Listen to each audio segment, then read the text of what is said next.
So today we'll be talking about the separation of enantiomers. First, I will start with introduction, talking a little bit about enantiomers and their meaning. Separation by chiral chromatography will be the next topic, followed by resolution with a resolving agent, either with or without racemization. And finally, I want to conclude with the resolution without a resolving agent, also with or without racemization. As you all are aware, enantiomers are mirror image molecules. As our body is also made of these chiral molecules, the enantiomers will have different effect on our body. So this can be quite innocent, like limonene, shown here.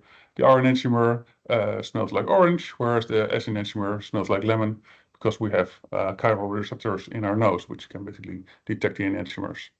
For drugs, it's a bit more profound. For instance, here, citalopram is an antidepressant. It's sold as a racemate itself. However, the S enantiomer is far more potent, 30 times more potent than the R enantiomer. And by only administering the S enantiomer, we'll have fewer side effects. And you can also see it by the name of the drug, escitalopram, so the S stands for the S enantiomer. So for over the past 2 decades, FDA-approved drugs show that there should be a decrease in the number of racemic drugs and an increase in single enantiomer drugs. At Racemic, we offer a lot of pathways towards single enantiomers, either starting from a prochiral substrates, from chiral pool, so materials basically from nature. But today I want to focus on starting from racemic substrates and separating the enantiomers into single enantiomers, either or with or without a racemization loop to increase the yield. So first, chiral chromatography. At Racemic, we have quite some capabilities with respect to our chiral chromatography. We have analytical capabilities. Our screening allows us to have a separation of a racemate into its enantiomers within 1 day on our analytical systems using either chiral SFC, chiral HPLC, or chiral GC. Also, our preparative capabilities are quite good. We can separate up to 20 grams of a racemate per day using either a chiral SFC or chiral HPLC. And our success rate for separating enantiomers is quite high. 98% of all racemates can be separated. The ones that we cannot separate, we can always derivatize and then try separation on those items as well. So advantages of SFC, supercritical fluid chromatography over normal phase, is the use of supercritical CO2. For instance, it's much faster, has greater efficiency. So it means one machine can do a lot more than another HPLC system. Also, the re-equilibration of the system is quite fast, so can do faster turnover of your samples. A nice example here is for the same material, either injected on an HPL system on the left-hand side or SFC system on the right-hand side. You can see that it's like about 10 times faster and it gets a much better separation of the peaks. Another quite interesting example here is for on the left-hand side is the HPLC trace within 8 minutes, just baseline separation. But on the SFC system, within 1 minute, also this separation. So it's much faster, more efficient. For preparative systems, we use stacked injections, a fully automated manner of separating and collecting peaks. So in a normal way, conventional injection, you would inject a sample on the column, the material will come off the column, and then you would inject a second time. But due to the smart software, it will try to overlap the injections and get much better productivity of the separation. The advantages of using SFC over normal phase chromatography is SFC uses supercritical CO2. Has some advantages for instance, for EHS. So it's a greener solvent. You use much less solvent, organic solvents, and therefore less waste. Also, CO2 is not a flammable solvent, so a lower toxicity, and it can be recycled, especially on large scale. There's also cost reduction because you don't need to take care of buying the solvent and also disposing of it. The next topic is the resolution with a resolving agent for the separation of enantiomers. It's also called a classical resolution, in which there is no racemization, and it's based on separation based of solubility difference between the diastereomeric salt. It's a simple technique, easy to operate also on a large scale. As you know, enantiomers have equal solubility, so you cannot really directly crystallize them. But if you make a salt with a resolving agent, here R star, you can make diastereomeric salts, and these in principle have different solubilities. However, most diastereomeric salts will have a comparable solubility, so therefore we need to screen different resolving agents to find the best solubility difference. This does require our substrate to have either an acidic or a basic group to form the salts with the resolving agent, although complex and co-crystal formation are also reported in literature, but much less well known. In principle, the maximum yield is 50% for the classical resolution, but in practice, good resolutions are about 40 to 45% yield. Chimera's success rate is about 95%, so it is quite good. So we talked about solubility difference within diastereomeric salts.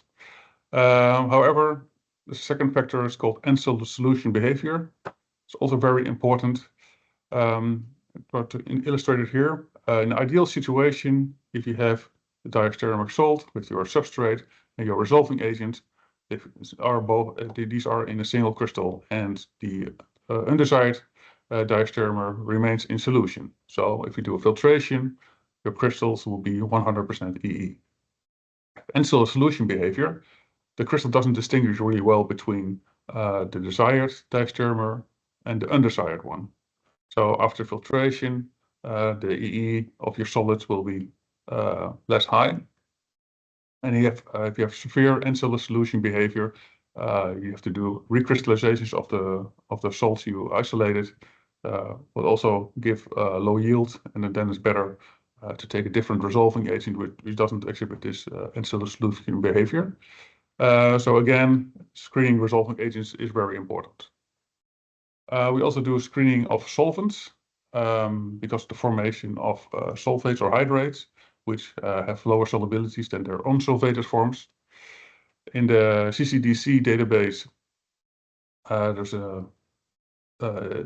if you have over 300,000 organic compounds, whereof the 52,000 are sulfates, so that's 16%.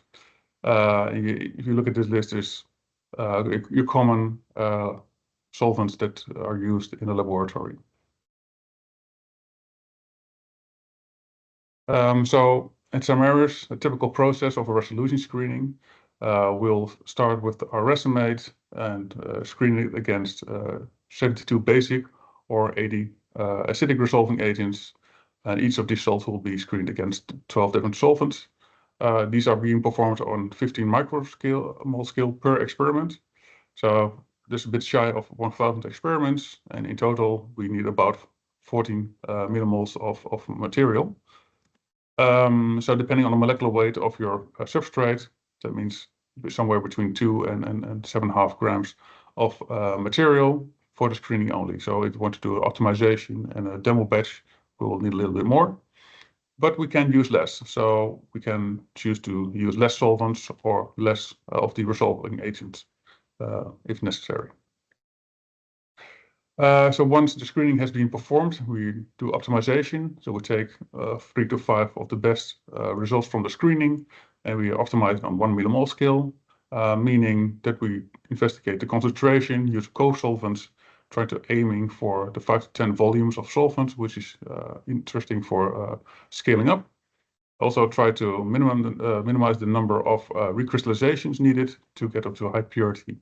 And also try a technique called OPG, meaning to try to replace some of the resolving agent with the low-cost achiral acid or base, as the resolving agent is relatively expensive.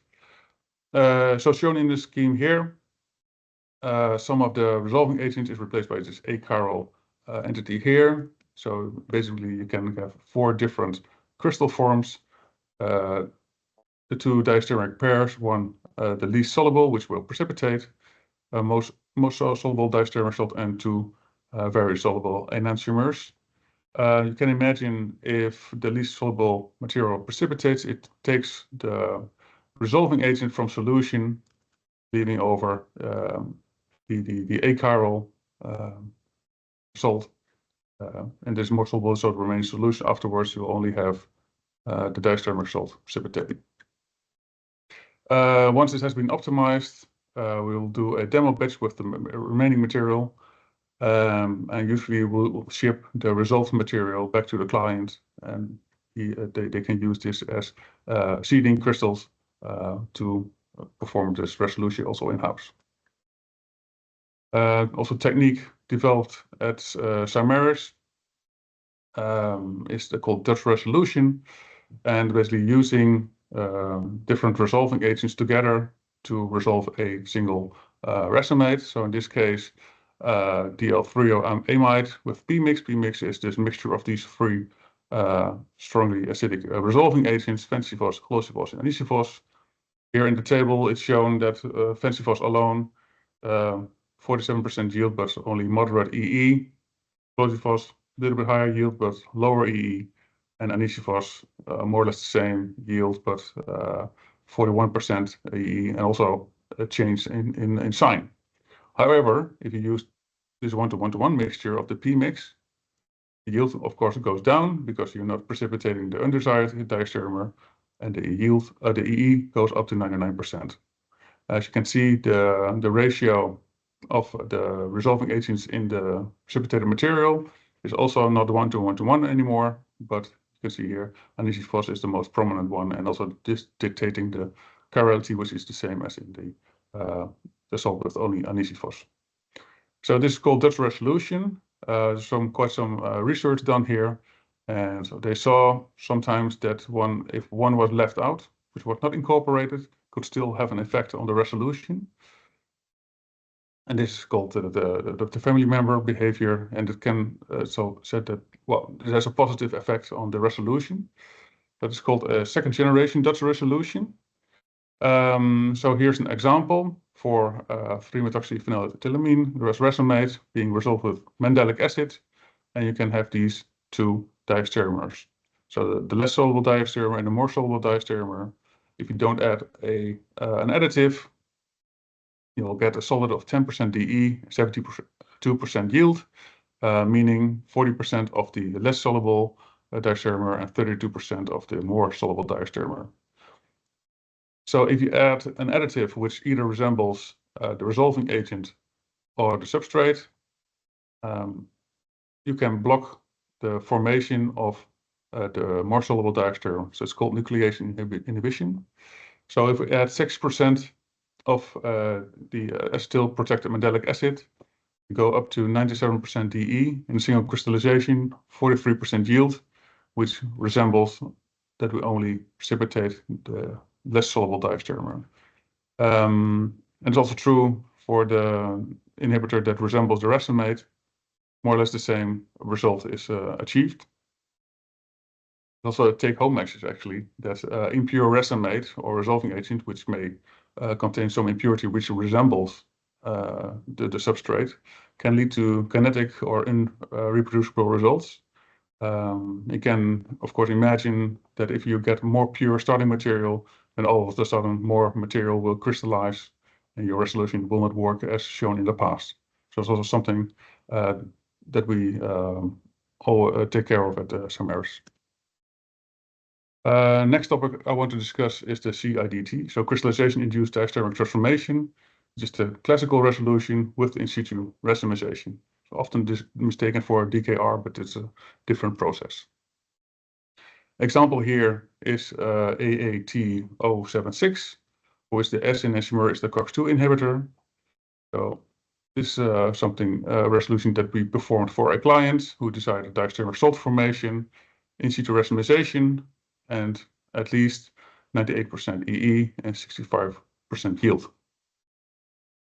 So the process looks a bit like this. So in the solid phase, you have the less soluble crystals, the more soluble crystals. In the liquid phase, you have the more soluble one, which has a higher concentration as it's more soluble, and the less soluble is also, of course, in solution. And if you apply racemization of the substrate, material will move from this crystalline into the solution. Racemization will make more of the less soluble crystal material, which then will crystallize. So at the end of the process, you will have a completely racemic solution and only crystals of the less soluble diastereomer. So we have performed screening for this project, which is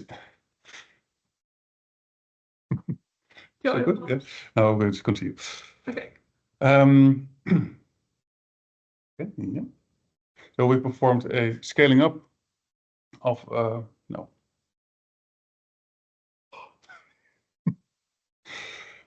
So we've performed the resolution screening of this for this project. We got 6 hits, and for the racemization screening, tested irradiation, and UVA gave the best racemization as using 370 nanometers LED light source. So we found out for CIDT that L-phenylalanine in acetronitrile with irradiation gave the best results. Was also the lowest cost resolving agent from the screening, of $350 for a kilogram, enough to resolve 2.2 kilograms of the racemate. And at the end, our best result was 80% yield, 99% EE of the material, and a purity of over 99.7%. No recrystallization was needed, and this work has been published in a patent. Next topic will be a resolution without a resolving agent. So if you don't have a resolving agent, you just have the pure enantiomers. And crystalline racemate can basically exist in 3 different types. So first type is a racemic compound, where the crystals are completely racemic. So that's about 90% of all crystalline racemates. The second type is a solid solution, where enantiomers are packed randomly in a crystal lattice. It's about 5%. And the third one is the conglomerate, where enantiomers recognize each other and each crystal is basically enantiomerically pure. And this is the type that we need to do a resolution without a resolving agent. If we don't do racemization, then we can do a preferential crystallization. If we have the ability to do a racemization, then we can do deracemization by either attrition or temperature cycling. So first we'll show the preferential crystallization. So preferential crystallization is basically alternating crystallization of RS crystals. It requires a wide metastable zone width, meaning that if you go supersaturated, it will not crystallize fast. You have some time to operate in a supersaturated zone. There's some different modes available, but generally speaking, this is basically how it looks like. You can start with a non-racemic starting point, where in this case R is in excess. This is a complete solution, and you cool it down, and then R starts to crystallize. S is in this case supersaturated, and before it starts crystallizing, you'll do a filtration. Now you can see in that S is more abundantly in this present here. Then we compensate with racemate, and basically situation number 4 is the mirror image of situation 1. And we can complete the cycle with crystallization of S and then compensation with racemate. And this cycle can continue for about 30 times before you need to replenish the filtrate. At Samarit, we are able to resolve 70 kilograms of racemate with this technique in-house, but also in industry, multi-ton scale preferential crystallization have been performed. Next topic is the de-racemization. So basically starting with a mixture of R and S crystals, you get either only R or only S. So this sounds counterintuitive. So why would this happen? The driving force for de-racemization is that large crystals are more stable, meaning less soluble than small crystals.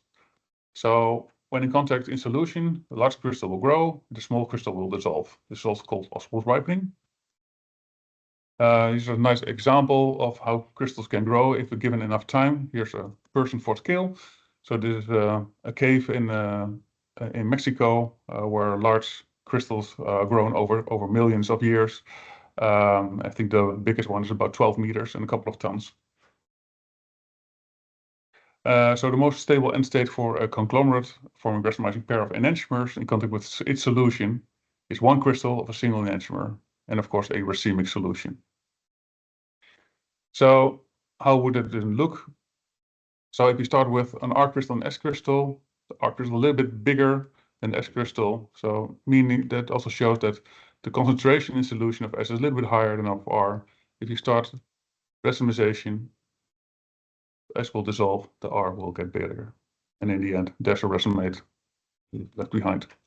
This will work for completely racemic mixtures also, but the outcome is stochastic. So either you get R or S.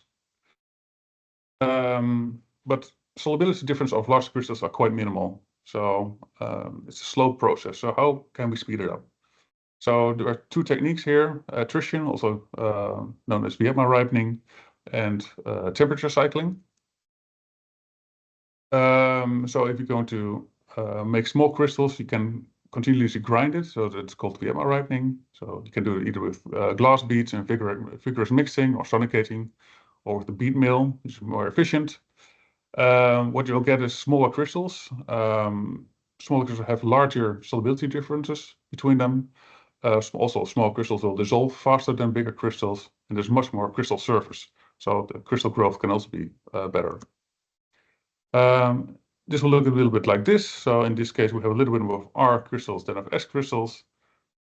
If you grind them, the concentration of S in solution will be a little bit higher than of R, meaning there's a net transfer into R, and the end state is only R crystals and a racemic solution. Here's an example of Vietnam ripening on chiral molecules. So this compound 1 is forming a conglomerate, and racemization is done with VBU. It's a strong base. And grinding with glass beads will take a couple of weeks, but if you start from racemate, you will get always pure enantiomer. So you can bias it by starting with a few percent of excess of either enantiomer. It will be faster, and you can always direct the outcome of your de-racemization. But of course, still slow. But if you use like a bead mill, complete de-racemization is already done in 40 minutes. So there's a big improvement. The second way of performing your de-racemization is with temperature cycling induced de-racemization. During the cooling of the crystal of suspension, then the growth of in this case, the R enantiomer is faster than of the S, meaning that the filtrate is also enriched in S, and by the racemization in solution, S will be effectively transferred into a little bit of R, hereby having the net amount of R bigger in every cycle. So after a couple of cycles, you only will have the R enantiomer. Here are a couple of examples of materials that have been de-racemized using base. So some with only temperature cycling, some only with Vietnam, and one with both techniques. So these are all base catalyzed, but there are also de-racemizations known with achiral compounds, but they have racemic crystals, manic type reactions, acyl microreactions, or using acid catalysis. So in summary, there are several techniques available, some suitable for small scale, like chiral chromatography, others more suitable for scaling up. Which is the best? Well, that really depends on the skill and the properties of the racemate that you have. Take home message here, screening conditions is very important. We want to have the highest yield. also recycling of the andesite enantiomer where possible, and go for the lowest cost of the process. Of course, Cymerus is very happy to collaborate with your team to find the best solution for your resolution challenges.